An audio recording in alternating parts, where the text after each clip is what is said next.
Hey guys, welcome to Vedant ಪಾಠಶಾಲೆ. ನಮ್ಮ ವೇದಾಂತ್ ಪಾಠಶಾಲೆ ಯೂಟ್ಯೂಬ್ ಚಾನಲನ್ನು ಫಸ್ಟ್ ಟೈಮ್ ವಿಸಿಟ್ ಮಾಡ್ತಾ ಇದ್ದೀರಾ ಅಂತಿದ್ದಲ್ಲಿ ಸಬ್ಸ್ಕ್ರೈಬ್ ಮಾಡ್ಕೊಳ್ಳಿ. ಸಬ್ಸ್ಕ್ರೈಬ್ ಮಾಡಿಕೊಂಡು ಪಕ್ಕದಲ್ಲಿ ಕಾಣ್ತಾ ಇರುವಂತಹ ಬೆಲ್ ಐಕಾನ್ನ ಕ್ಲಿಕ್ ಮಾಡಿ. ಆಗ ನಮ್ಮ ಚಾನಲ್ನ ಕಡೆಯಿಂದ ಅಪ್ಲೋಡ್ ಮಾಡುವ ಎಲ್ಲ ಸೆಷನ್ಸ್ ನಿಮಗೆ ನೋಟಿಫೈ ಆಗುತ್ತೆ. ನೀವು ಇಮಿಡಿಯೇಟ್ ಆಗಿ ಅವುಗಳನ್ನು ವಾಚ್ ಮಾಡಬಹುದು. ಯಾರೆಲ್ಲ PSA ಪರೀಕ್ಷೆಗೆ ತಯಾರಿಯನ್ನು ನಡೆಸ್ತಿದ್ದಾರೆ ಅವ್ರಿಗೆಲ್ರಿಗೂ ಕೂಡ ಉಪಯೋಗ ಆಗಲಿ ಅಂತ ನಮ್ಮ ವೇದಾಂತ್ ಪಾಠಶಾಲೆ ಒಂದು ಪುಸ್ತಕವನ್ನು ಬಿಡುಗಡೆ ಮಾಡಿದೆ. ಆ ಪುಸ್ತಕದ ಹೆಸರು ಭಾಷಾಂತರ ಮತ್ತು ಸಾರಾಂಶ ಬರವಣಿಗೆ. ಇಲ್ಲಿ ನಾನು ನಿಮಗೆ ನಮ್ಮ ಪುಸ್ತಕದ ಕವರ್ ಪೇಜನ್ನು ತೋರಿಸ್ತಾ ಇದ್ದೀನಿ. ಇದು 402 PSA ಪರೀಕ್ಷೆಗೆ ತಯಾರಿ ನಡೆಸ್ತಾ ಇರೋ ಎಲ್ಲ ವಿದ್ಯಾರ್ಥಿಗಳಿಗೆ ಉಪಯೋಗ ಆಗುತ್ತೆ. ಇದರಲ್ಲಿ ನಾನು ನಿಮಗೆ ಗ್ರಾಮರ್, ಟ್ರಾನ್ಸ್ಲೇಷನ್, ಪ್ರಿಸಿ ರೈಟಿಂಗ್ ಹಾಗೆ PSA ಪೇಪರ್ 2ಗೆ ಸಂಬಂಧಿಸಿದ ವಿಚಾರಗಳನ್ನು ಕೂಡ ಕೊಟ್ಟಿದ್ದೀನಿ. ಪುಸ್ತಕವನ್ನು ಖರೀದಿ ಮಾಡೋದಕ್ಕೆ ಇಲ್ಲಿ ಕಾಣ್ತಾ ಇರುವಂತಹ ಮೊಬೈಲ್ ಸಂಖ್ಯೆಗೆ ನೀವು ಈ ಕೂಡಲೇ ನಿಮ್ಮ ವಿಳಾಸವನ್ನು ವಾಟ್ಸಪ್ ಅಥವಾ ಟೆಲಿಗ್ರಾಮ್ ಮುಖಾಂತರ ಕಳಿಸ್ಕೊಡಿ. ಇಂಡಿಯಾ ಪೋಸ್ಟ್ ಮುಖಾಂತರ ಪುಸ್ತಕವನ್ನು ನಿಮ್ಮ ವಿಳಾಸಕ್ಕೆ ತಲುಪಿಸ್ತೀನಿ. ಹಾಗೆ ನಮ್ಮ ಪುಸ್ತಕ ಈಗ ಅಮೆಝಾನ್, ಫ್ಲಿಪ್ಕಾರ್ಟಲ್ಲೂ ಅವೈಲಬಲ್ ಇದ್ದು ನೀವು ಅಲ್ಲಿಯೂ ಹೋಗಿ ಖರೀದಿಯನ್ನು ಮಾಡಬಹುದಿದೆ. ಇವತ್ತಿನ ನಮ್ಮ PSI ಟ್ರಾನ್ಸ್ಲೇಷನ್ ಸೆಷನಲ್ಲಿ ನಿಮ್ಮ ಜೊತೆಯಲ್ಲಿ ಡಿಸ್ಕಸ್ ಮಾಡೋದಕ್ಕೆ ನಾನೊಂದು ಪ್ಯಾರಾಗ್ರಾಫ್ ತಗೊಂಡು ಬಂದಿದ್ದೀನಿ. ಕನ್ನಡ ಭಾಷೆಯ ಒಂದು ಪ್ಯಾರಾಗ್ರಾಫನ್ನ ಇಂಗ್ಲಿಷ್ ಭಾಷೆಗೆ, ಇಂಗ್ಲಿಷ್ ಲ್ಯಾಂಗ್ವೇಜ್ಗೆ ಹೇಗೆ ಟ್ರಾನ್ಸ್ಲೇಟ್ ಮಾಡೋದು ಅಂತ ನೋಡೋಣ. ನೀವು ನಮ್ಮ ಟಾರ್ಗೆಟ್ 402 PSI ಕ್ಲಾಸಸ್ಸನ್ನು ವಾಚ್ ಮಾಡ್ತಿದ್ರ ಅಂತ ನಾನು ಭಾವಿಸಿದ್ದೀನಿ. ಪ್ಲೇಲಿಸ್ಟಲ್ಲಿ ನೀವು ಹೋಗಿ ಚೆಕ್ ಮಾಡಿ, ಅಲ್ಲಿ ಸೆಷನ್ಸ್ ಅಪ್ಲೋಡ್ ಆಗ್ತಿದೆ. ಅಲ್ಲಿ ಹೋಗಿ ನೀವು ಟ್ರಾನ್ಸ್ಲೇಷನ್ಗೆ ಸಂಬಂಧಿಸಿದ ವಿಚಾರಗಳನ್ನು ತಿಳ್ಕೊಳ್ಬಹುದಾಗಿರುತ್ತೆ. ನೋಡ ಬನ್ನಿ ಇವತ್ತಿನ ನಮ್ಮ ಡಿಸ್ಕಷನ್ನ ಪ್ರಶ್ನೆ ಹೇಗಿದೆ ಅಂತ. ಈಗ ನಿಮ್ಮ ಮುಂದೆ ಇಲ್ಲಿದೆ, ಓದೋಣ ಏನಿದೆ ಅಂತ. ಅನೇಕ ಕೈಗಾರಿಕೆಗಳು ಜಲಮೂಲಗಳ ಬಳಿ ಸ್ಥಾಪಿಸಲ್ಪಡುತ್ತವೆ ಮತ್ತು ಕೈಗಾರಿಕಾ ತ್ಯಾಜ್ಯವನ್ನು ಹತ್ತಿರದ ಜಲಮೂಲಗಳಿಗೆ ಸಾಗಿಸಲು ಸಿಹಿ ನೀರನ್ನು ಬಳಸುತ್ತವೆ. ಈ ಕೈಗಾರಿಕಾ ತ್ಯಾಜ್ಯವು ಪ್ರಕೃತಿಯಲ್ಲಿ ವಿಷಕಾರಿಯಾಗಿದೆ ಮತ್ತು ಸಸ್ಯ ಮತ್ತು ಪ್ರಾಣಿಗಳಿಗೆ ಆರೋಗ್ಯದ ಅಪಾಯವನ್ನುಂಟು ಮಾಡುತ್ತದೆ. ಕಲುಷಿತ ಜಲಮೂಲಗಳ ಸುತ್ತಮುತ್ತಲಿನ ವಸಾಹತುಗಳಲ್ಲಿ ಜನರು ಗಂಭೀರ ಚರ್ಮ, ಉಸಿರಾಟ ಮತ್ತು ಕೆಲವೊಮ್ಮೆ ಮಾರಣಾಂತಿಕ ಇತರ ಕಾಯಿಲೆಗಳಿಂದ ಬಳಲುತ್ತಿದ್ದಾರೆ ಎಂದು ಗಮನಿಸಲಾಗಿದೆ. ಈ ರೀತಿಯಲ್ಲಿ ಒಂದು ಪ್ಯಾರಾಗ್ರಾಫ್ ಇದೆ. ಇದನ್ನ ಹೇಗೆ ನಾವು ಇಂಗ್ಲಿಷ್ ಭಾಷೆಗೆ ಅನುವಾದ ಮಾಡ್ತೀವಿ, ಅದಕ್ಕೂ ಮುನ್ನ ನಮಗೆ ಒಕ್ಯಾಬ್ಯುಲರೀಸ್ ಅಂದ್ರೆ ಪದಗಳ ಬಗ್ಗೆ ಐಡಿಯಾ ಇರಬೇಕಾಗತ್ತೆ. ಹಾಗಾಗಿ ಇಲ್ಲಿರೋ ಪದಗಳನ್ನ ಇಂಗ್ಲಿಷ್ನಲ್ಲಿ ಏನಂತಾರೆ ಅಂತ ಹೇಳ್ಕೊಡ್ತೀನಿ, ಆಮೇಲೆ ನಾವು ಟ್ರಾನ್ಸ್ಲೇಷನ್ ಮಾಡೋಣ. ಏನಿದೆ ನೋಡಿ, ಅನೇಕ ಕೈಗಾರಿಕೆಗಳು ಅಂತ ಇದೆ. ಅನೇಕ, ಮೆನಿ, ಕೈಗಾರಿಕೆಗಳು, ಇಂಡಸ್ಟ್ರೀಸ್ ಅಂತ ತಗೊಳ್ಬಹುದು. ಜಲಮೂಲಗಳ ಬಳಿ, ಬಳಿ ಈಸ್ ನಥಿಂಗ್ ಬಟ್ ನಿಯರ್ ಅಂತ ಹೇಳ್ತೀವಿ. ಜಲಮೂಲಗಳು, ವಾಟರ್ ಸೋರ್ಸಸ್ ಅಂತ ತಗೊಳ್ಬಹುದು. ಓಕೆ, ಸ್ಥಾಪಿಸಲ್ಪಡುತ್ತವೆ, ಎಸ್ಟಾಬ್ಲಿಷ್ ಅಂತ ತಗೊಳ್ಳೋಣ. ನೆಕ್ಸ್ಟ್, ಮತ್ತು ಆ್ಯಂಡ್ ಕೈಗಾರಿಕಾ ತ್ಯಾಜ್ಯವನ್ನ ಇಂಡಸ್ಟ್ರಿಯಲ್ ವೇಸ್ಟ್ ಅಂತ ಹೇಳ್ತೀವಿ. ಇದನ್ನು ನಾವು ಇಂಡಸ್ಟ್ರಿಯಲ್ ವೇಸ್ಟ್. ಹತ್ತಿರದ, ನಿಯರ್ ಬೈ ಅಂತ ತಗೊಳ್ಬಹುದು. ಜಲಮೂಲಗಳಿಗೆ ಈಗಷ್ಟೇ ನಾವು ಬರ್ದಿದ್ದೀವಿ. ಸಾಗಿಸಲು ಅಂದ್ರೆ ಕಳಿಸೋದು ಅಂತ, ಹಾಗಾಗಿ ಸೆಂಡ್ ಅಂತ ತಗೊಳ್ಳೋಣ. ಬಹುಶಃ ಬದಲಾಗಬಹುದು, ಲೆಟ್ಸಿ. ಸಿಹಿ ನೀರು ಅಂತ ಕೊಟ್ಟಿದ್ದಾರಲ್ವಾ, ಅಂದ್ರೆ ಫ್ರೆಶ್ ವಾಟರ್ ಅಂತ ಅರ್ಥ. ಸಿಹಿ ನೀರು ಅನ್ನುವಂಥದ್ದು ತುಂಬಾ ಚೆನ್ನಾಗಿರುವಂತಹ ಶುದ್ಧವಾಗಿರೋ ನೀರನ್ನ ಇಂಗ್ಲಿಷ್ನಲ್ಲಿ ಈ ರೀತಿಯಲ್ಲಿ ಫ್ರೆಶ್ ವಾಟರ್ ಅಂತ ಹೇಳ್ತೀವಿ. ಸಿಹಿ ನೀರು, ಫ್ರೆಶ್ ವಾಟರ್. ಬಳಸುತ್ತವೆ, ಯೂಸ್ ಅಂತ ತಗೊಳ್ಳೋಣ. ಇಲ್ಲಿಗೆ ನಮ್ಮ ವೊಕ್ಯಾಬ್ಯುಲರಿ ಮುಗ್ದಿದೆ. ಏನ್ ಹೇಳ್ತಾ ಇದ್ದಾರೆ, ಮಾತಾಡ್ತಾ ಇರುವಂಥದ್ದು ಇಂಡಸ್ಟ್ರೀಸ್ ಅಂದ್ರೆ ಕೈಗಾರಿಕೆಗಳ ಬಗ್ಗೆ. ಇದು ಜಲಮೂಲಗಳನ್ನ ಹೇಗೆಲ್ಲ ಬಳಸ್ಕೊಳ್ತಾ ಇದೆ ಅಂತ ಇಲ್ಲಿ ಅವರು ಹೇಳಿರುವಂಥದ್ದು.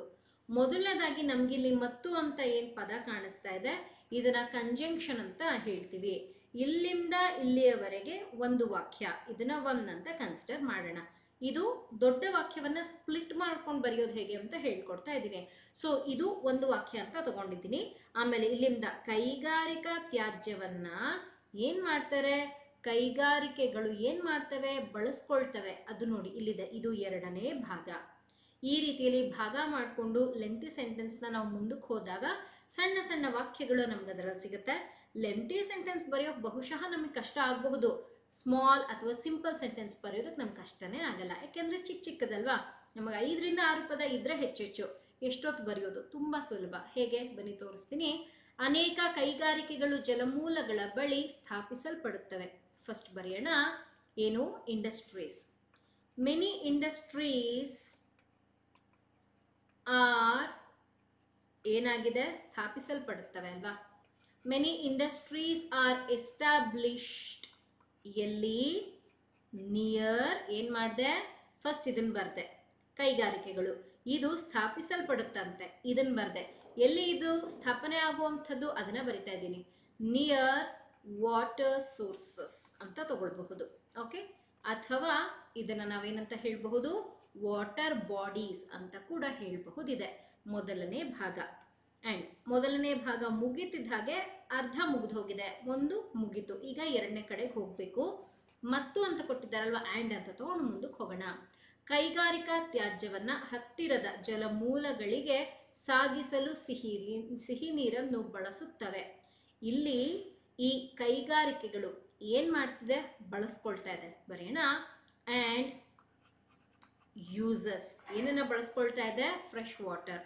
And uses fresh water, and uses fresh water ಯಾಕಾಗಿ, ಮುಂದಕ್ಕೆ ಸಾಗಿಸೋದಕ್ಕೆ. ಇದನ್ನ ತಗೊಳ್ಳೋಣ. ಟು ಸೆಂಡ್, ಏನನ್ನ, ಯೂಸಸ್ ಫ್ರೆಶ್ ವಾಟರ್ ಯಾಕಾಗಿ, ಕಳಿಸೋದಕ್ಕೆ, ಸಾಗಿಸೋದಕ್ಕೆ. ಟು ಸೆಂಡ್ ಏನನ್ನ, ಎಲ್ಲಿಗೆ. ಇಂಡಸ್ಟ್ರಿಯಲ್ ವೇಸ್ಟ್ ಅನ್ನ ಎಲ್ಲಿಗೆ, ವಾಟರ್ ಬಾಡೀಸ್ ಹತ್ರಕ್ಕೆ ಅಥವಾ ವಾಟರ್ ಬಾಡೀಸ್ಗೆ. ಅದನ್ನು ಹೇಗೆ ಬರೆಯೋದು, ಈ ರೀತಿಯಲ್ಲಿ ಬರೀಬಹುದು.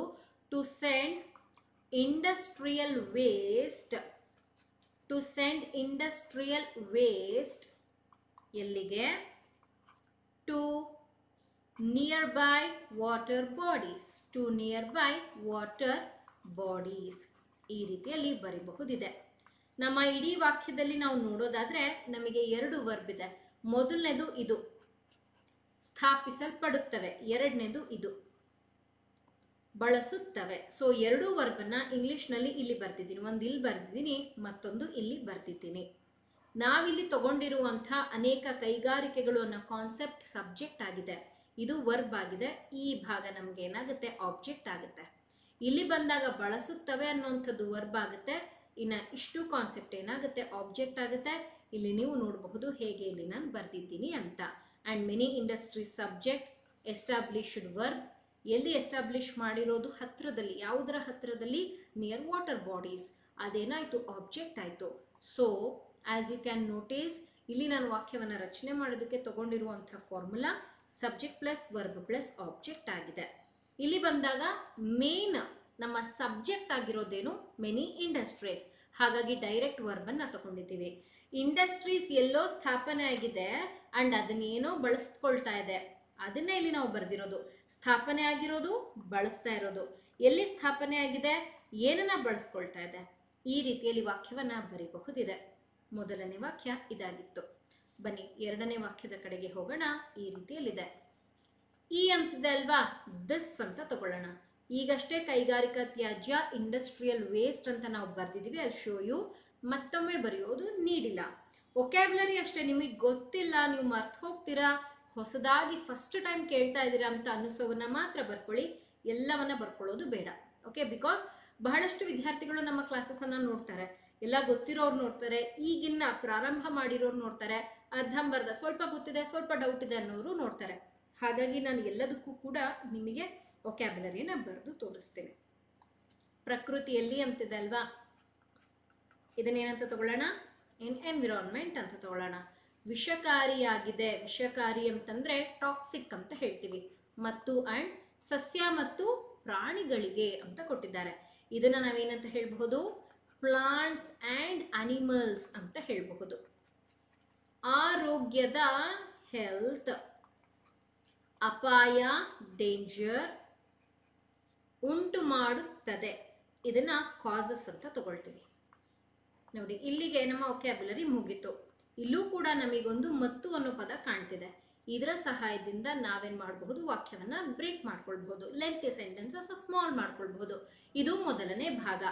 ಈ ಕೈಗಾರಿಕಾ ತ್ಯಾಜ್ಯ ವಿಷಕಾರಿಯಾಗಿದೆಯಂತೆ, ಎಲ್ಲಿ, ನಮ್ಮ ಪ್ರಕೃತಿಯಲ್ಲಿ ಮೊದಲನೇ ಭಾಗ.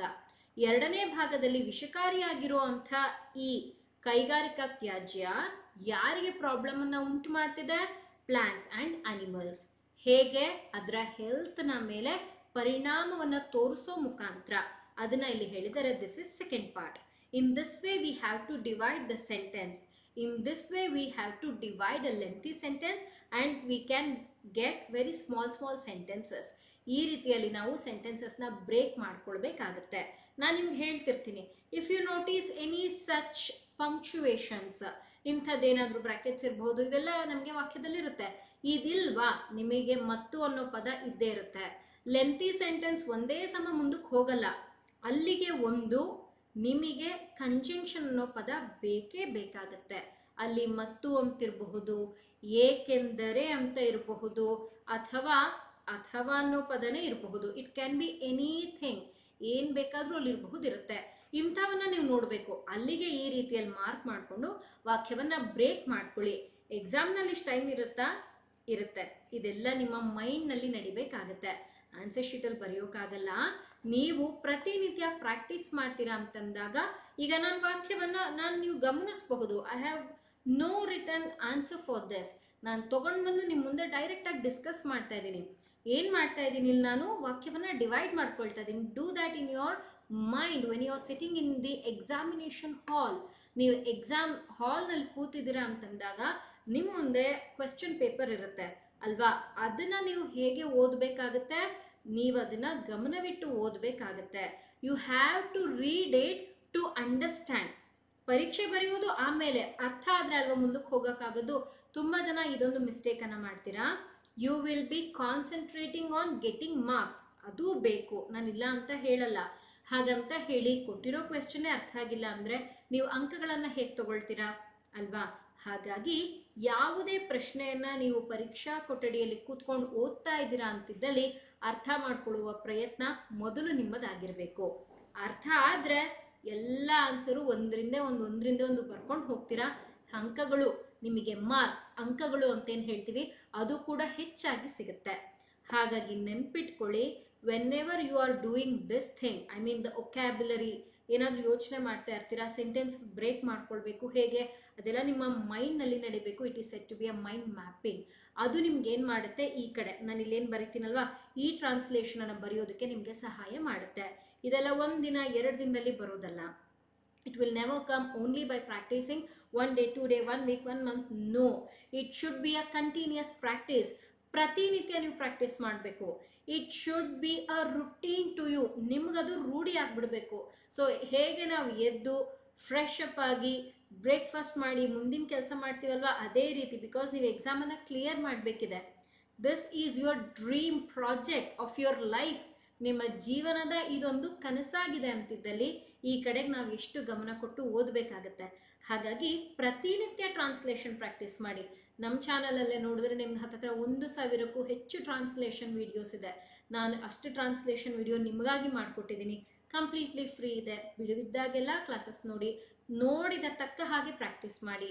ಬರೀ ಕ್ಲಾಸ್ ನೋಡೋದ್ರಿಂದ ಯಾರೂ ಏನೂ ಕಲಿಯಲ್ಲ. ನಾನೇ ಹೊಸದಾಗಿ ಏನಾದರೂ ಕಲಿಬೇಕಂದ್ರೂ ಕಲ್ತಿದ್ದನ್ನ ಪ್ರಾಕ್ಟೀಸ್ ಮಾಡಬೇಕು. ಇಲ್ಲ ಅಂತಂದರೆ ಕಲ್ತಿದ್ದು ಇಲ್ಲಿರುತ್ತೆ, ಅದು ನಮ್ಮ ಆ್ಯಕ್ಷನಿಗೆ ಬರೋದಿಲ್ಲ. We can't able to implement that. ಅದನ್ನು ನಾವು ನಮ್ಮ ಕೆಲಸಗಳಲ್ಲಿ ಇಂಪ್ಲಿಮೆಂಟ್ ಮಾಡೋದಕ್ಕೆ ಸಾಧ್ಯ ಆಗಲ್ಲ. ನೀವು ಅಷ್ಟೇ. ತುಂಬ ಜನ ನನಗೆ ಹೇಳ್ತೀರಾ ತುಂಬ ಇಂಪ್ರೂವ್ಮೆಂಟ್ಸ್ ಆಗಿದೆ, ಥ್ಯಾಂಕ್ ಯು ಅಂತ. ಹೇಗಾಯಿತು? ಪ್ರಾಕ್ಟೀಸಿಂದ ಆಯಿತು. ನನ್ನ ಕಡೆಯಿಂದ 100% ಎಫರ್ಟ್ಸ್ ಹಾಕಿ ನಾನು ಹೇಳ್ಕೊಡ್ತಾ ಇದ್ದೀನಿ. ನಿಮ್ಮ ಕಡೆಯಿಂದಲೂ ಅಷ್ಟೇ 100% ಎಫರ್ಟ್ ಹಾಕಿ ಪ್ರಾಕ್ಟೀಸ್ ಮಾಡಿ. ಆಗ ನಿಮಗೆ ಗೊತ್ತಾಗುತ್ತೆ ಎಷ್ಟು ಒಳ್ಳೆ ರೀತಿಯಲ್ಲಿ ನೀವು ಪ್ರಾಕ್ಟೀಸ್ ಮಾಡಿದ್ದೀರಾ, ಯಾವ ರೀತಿಯಲ್ಲಿ ನಿಮಗೆ ಅಂಕಗಳು ಬಂದಿದೆ ಅಂತ. ಇದೆಲ್ಲ ನಿಮಗೆ ಎಕ್ಸಾಮ್ನಲ್ಲಿ ಕೂತಾಗ ಗೊತ್ತಾಗುತ್ತೆ. ಹಾಗಾಗಿನೇ ಹೇಳೋದು, ದಯವಿಟ್ಟು ಪ್ರತಿನಿತ್ಯ ಪ್ರಾಕ್ಟೀಸ್ ಮಾಡಿ. In order to complete, in order to reach to your goal. Okay, yes. ಯಾಕಿದನ್ನು ಹೇಳ್ತಾ ಇದ್ದೆ ಅಂತಂದರೆ, ನಾವು ಈ ರೀತಿ ಬರ್ಕೊಳ್ಳೋದ್ರಿಂದ ಟೈಮ್ ವೇಸ್ಟ್ ಆಗುತ್ತೆ ಅಂತ ತುಂಬ ಜನ ನನಗೆ ಹೇಳ್ತೀರಾ. ನಾನು ಯಾಕೆ ಬರಿತೀನಿ ಹೇಳಿದ್ನಲ್ವಾ, ಇಲ್ಲಿ ನಮ್ಮ ಅನೇಕ ವಿದ್ಯಾರ್ಥಿಗಳಿದ್ದಾರೆ. ನನಗೆಲ್ಲ ತಿಳ್ಕೊಂಡಿದ್ದೀನಿ, ನಮ್ಗೆ ಜಸ್ಟ್ ಪ್ರಾಕ್ಟೀಸ್ ಬೇಕು ಅನ್ನೋರಿದ್ದಾರೆ. ನನಗೇನೂ ಗೊತ್ತಿಲ್ಲ, ಇದೇ ನನ್ನ ಫಸ್ಟ್ ಕ್ಲಾಸ್ ಅನ್ನೋರಿದ್ದಾರೆ. ಅರ್ಧಂಬರ್ಧ ಗೊತ್ತಿದೆ, ನಮಗೆ ಸ್ವಲ್ಪ ಕನ್ಫ್ಯೂಷನ್ ಇದೆ ಅನ್ನೋರು ಕೂಡ ಇದ್ದಾರೆ. ನಾನು ಎಲ್ಲರನ್ನೂ ರೀಚ್ ಆಗೋ ಕಾರಣ ಇದನ್ನು ಬರಿತೀನಿ. ನೀವು ಇದು ಬರಿಬೇಕು ಅಂತಿಲ್ಲ, ಇದು ನಿಮ್ಮ ಮೈಂಡಲ್ಲಿದ್ದರೆ ಸಾಕು. ನೀವು ಬರಿಬೇಕಾಗಿರೋದು ಇದು. ಇಲ್ಲಿ ಬರಿತೀನಲ್ಲ ಇದು. ಬನ್ನಿ ನೋಡೋಣ, ಮೊದಲನೇ ಭಾಗವನ್ನು ಅರ್ಥ ಮಾಡ್ಕೊಳ್ಳೋಣ. ಈ ಕೈಗಾರಿಕಾ ತ್ಯಾಜ್ಯವು ಏನೋ ಆಗಿದೆ. ಏನಾಗಿದೆ ಬರೆಯೋಣ. ದಿಸ್ ಇಂಡಸ್ಟ್ರಿಯಲ್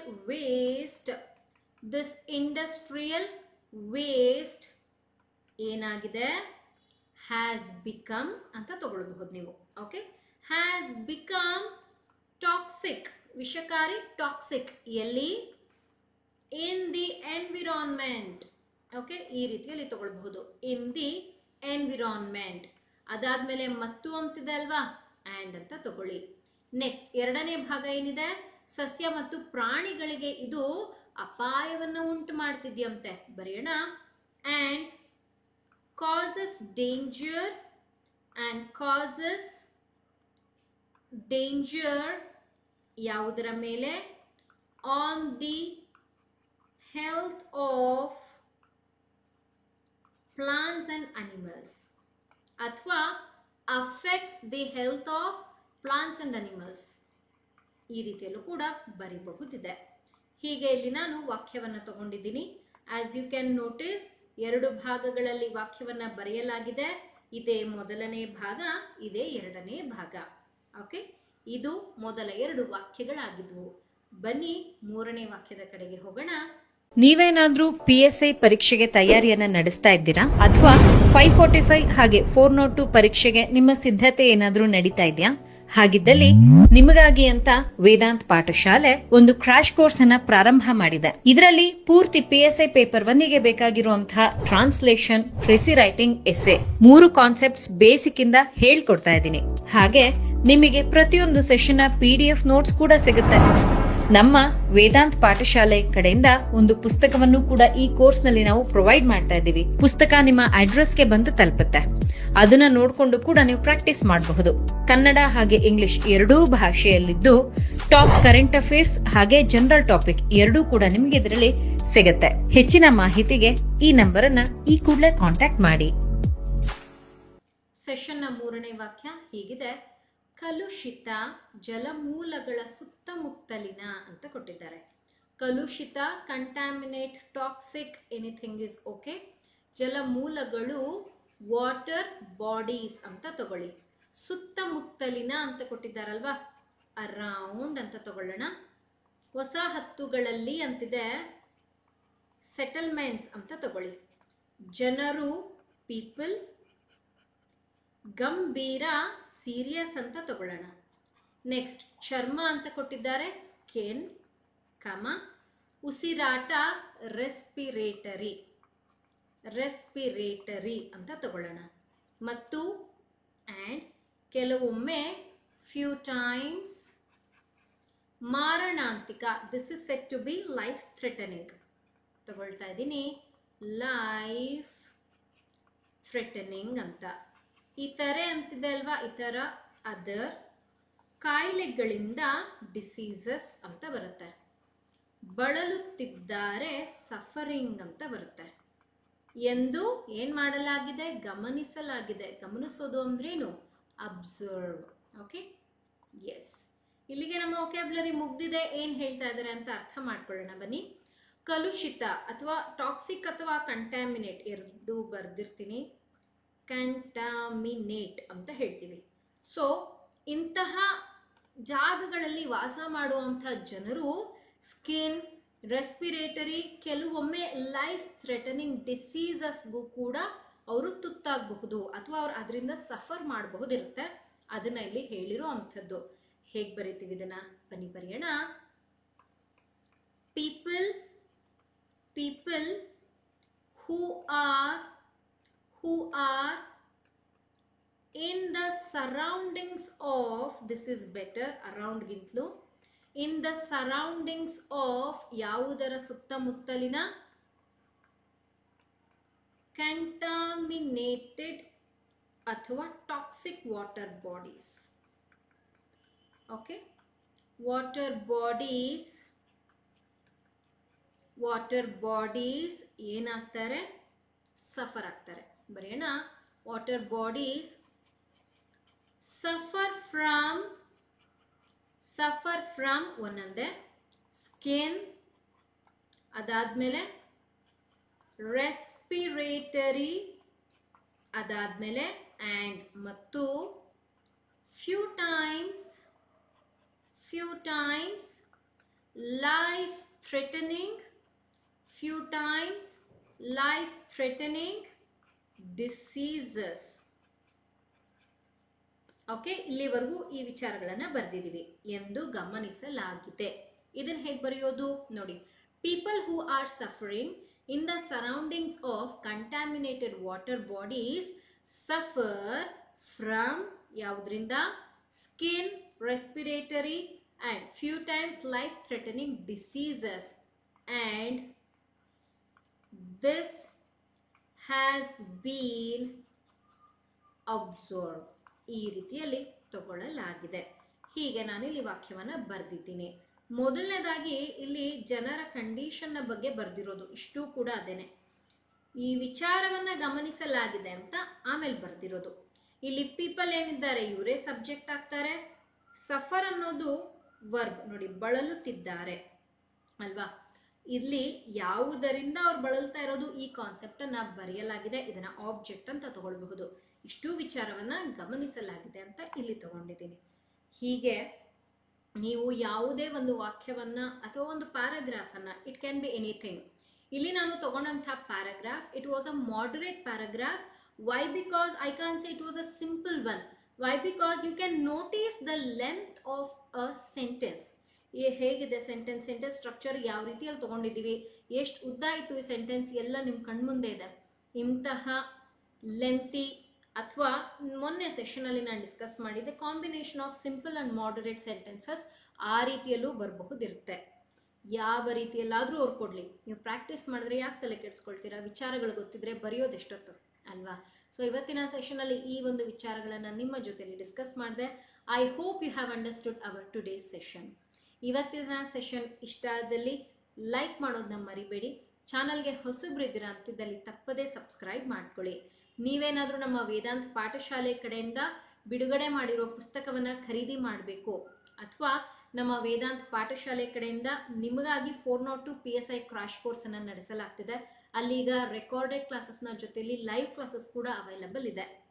ಆ ಕೋರ್ಸ್ನ ಬಗ್ಗೆ ಇನ್ನಷ್ಟು ಮಾಹಿತಿ ತಿಳ್ಕೊಳ್ಬೇಕು, ಪುಸ್ತಕವನ್ನು ಖರೀದಿ ಮಾಡಬೇಕು ಅಂತಿದ್ದಲ್ಲಿ ಇಲ್ಲಿ ಕಾಣ್ತಾ ಇರುವಂತಹ ಮೊಬೈಲ್ ಸಂಖ್ಯೆಗೆ ನೀವು ನಮ್ಮನ್ನು ಕಾಂಟ್ಯಾಕ್ಟ್ ಮಾಡೋ ಮುಖಾಂತರ ವಿಚಾರಗಳು ಏನೇ ಡೌಟ್ ಇದ್ರೂ ಕೂಡ ಕೇಳಿ ಕ್ಲಿಯರ್ ಮಾಡಿಕೊಂಡು ಕ್ಲಾಸಸ್ಗೆ ಜಾಯಿನ್ ಆಗಬಹುದಿದೆ. ಆನ್ ದ ಟಾಪ್ ನಿಮಗೆ ಪ್ಲೇಲಿಸ್ಟ್ ಕಾಣಿಸ್ತಾ ಇದೆ, ಮೇಲೆ ಕ್ಲಿಕ್ ಮಾಡಿ ತಪ್ಪದೆ ಟಾರ್ಗೆಟ್ 402 PSI ಕ್ಲಾಸಸ್ ಅನ್ನು ವಾಚ್ ಮಾಡಿ. ಚೆನ್ನಾಗಿ ಓದ್ಕೊಳ್ಳಿ. Thank you people. Happy learning.